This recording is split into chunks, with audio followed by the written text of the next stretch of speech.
जीवन संघर्ष। अपनी बेटी की उम्र शादी को होती देख पिता उसके लिए एक योग्य वर और एक अच्छा खानदान खोजने लगा। खोजबीन के बाद एक अच्छा खानदान और योग्य वर मिल गया। पिता ने अपनी बेटी की शादी बहुत धूमधाम से की और बहुत सारा दहेज भी दिया, जिससे बेटी को कोई तकलीफ न हो। बेटी दुल्हन बनकर अपने ससुराल आई। 2 दिन तो सब ठीक से था, पर तीसरे दिन उस घर के लोग उसका व्यवहार देखकर चकित रह गए।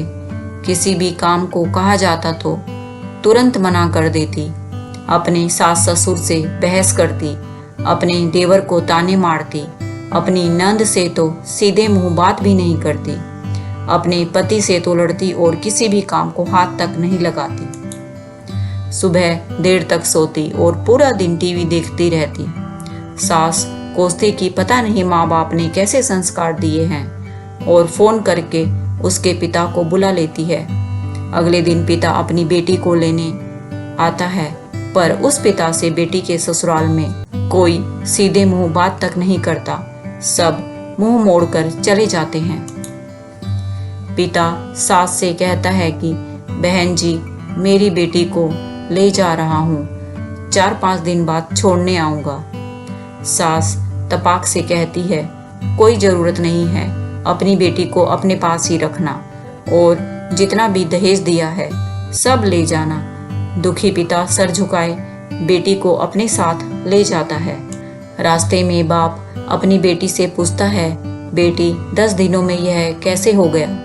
आखिर क्या हो गया? क्या तुम्हारे ससुराल वाले अच्छे नहीं हैं? बेटी तुरंत जवाब देती है, बिल्कुल भी नहीं, सास तो पूरी चुड़ैल है।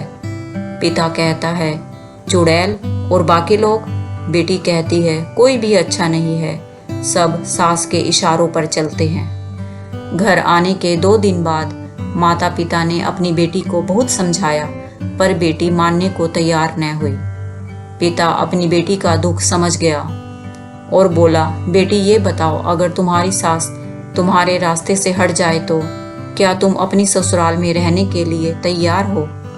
बेटी बोली, हाँ, तब तो मैं सबको अपने इशारों पर नचा लूंगी। दूसरे दिन पिता अपनी बेटी के पास आया और उसे एक पैकेट दिया और बोला, बेटी, इस पैकेट में बहुत धीरे धीरे असर करने वाला जहर है, तुम अपनी ससुराल जाओ और अपनी सास को खाने में मिलाकर देती जाओ। जहर का असर इतना हल्का है, 6 महीने में तुम्हारी सास मर जाएगी और किसी को भी पता नहीं चलेगा, क्योंकि यह जहर धीरे धीरे असर करेगा और किसी को शक भी नहीं होगा। बेटी खुश हो गई और बोली, क्या सच में पापा ऐसा हो जाएगा? पिता कहता है, बिल्कुल, बस तुम्हें सिर्फ 6 महीने तक अपनी सास का कहना मानना होगा, शांत रहना होगा, चाहे तुमसे कोई भी कुछ भी कहे, तुमको कोई जवाब नहीं देना है। ऐसा करने से कोई तुम पर शक नहीं करेगा। बेटी बोली, ठीक है पापा, मैं पूरी एक्टिंग करूंगी। अब पिता अपनी बेटी को ससुराल छोड़ने जाता है और सास से आग्रह करता है कि अब मेरी बेटी बदल गई है, और बेटी को इशारा करता है। बेटी समझ जाती है और अपने सास के पैरों में गिरकर माफी मांगने लगती है। यह देख सास सोचने लगती है, भला ऐसे कैसे हो गया? सास अपनी बहू को एक मौका देने को तैयार हो जाती है। अब बेटी अपनी ससुराल में बहुत शांति से रहती है। सुबह सबसे पहले उठ जाती है, सबके लिए नाश्ता बनाती है, सास ससुर की देखभाल करती है, और कुछ कहते तो जवाब नहीं देती, और मन ही मन सोचती, बुढ़िया चिंता मत कर, अपनी कर सिर्फ 6 महीने की बात है, इसके बाद तो मेरा ही राज होगा। समय पर खाना बनाती और सास के खाने में चुटकी भर जहर भी डालती जाती। सभी के साथ शांति से रहती। यह देख ससुराल के लोग चकित रह गए। सास सोचने लगी कि शायद मैं बहू को पहचान नहीं पाई। अब सास ससुर अपनी बहू की खूब तारीफ करते, उसका पति भी उसे प्यार करता, देवर भी उसका बहुत आदर सत्कार करने लगा और नंद तो उसकी सहेली बन गई। बहू को भी अपना ससुराल घर जैसा लगने लगा। 4 महीना बीते। अब सास के खाने में जहर डालते समय उसके हाथ कांपने लगे। सास ने घर की चाबी अपनी बहू को दे दी। अब सास उसे माँ जैसी लगने लगी। बेटी अपने पिता के घर आई और रोते हुए बोली, पापा माँ को बचा लो। मैं 4 महीने उन्हें जहर देती आई, पर मैं चाहती हूँ वो जिंदा रहे। पिता ने कहा, अरे वो तो चुड़ैल थी।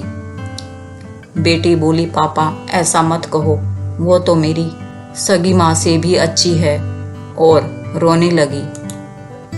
अपनी बेटी को रोता देख पिता मुस्कुराए और अपनी बेटी के आंसू पोंछते हुए बोले, बेटी तू चिंता मत कर, तेरी सास को कुछ नहीं होगा। वो जहर नहीं था, वो तो सिर्फ सफेद पाउडर था। ये सब मैंने तुझे यह एहसास दिलाने के लिए किया था कि तेरी सास ससुर पति देवर नंद बुरे नहीं है, बल्कि ये तेरा व्यवहार और उनके प्रति गुस्सा था। अब जब तूने अपना व्यवहार बदला तो सब कुछ बदल गया। तो दोस्तों, उम्मीद है आपको कहानी पसंद आई होगी। पसंद आई है तो इसे लाइक करें, अपने दोस्तों के साथ शेयर करें और चैनल में नए हैं तो इसे सब्सक्राइब करना ना भूलें। जल्दी ही मिलते हैं एक और अच्छी सी कहानी के साथ। तब तक के लिए स्वस्थ रहें, मस्त रहें।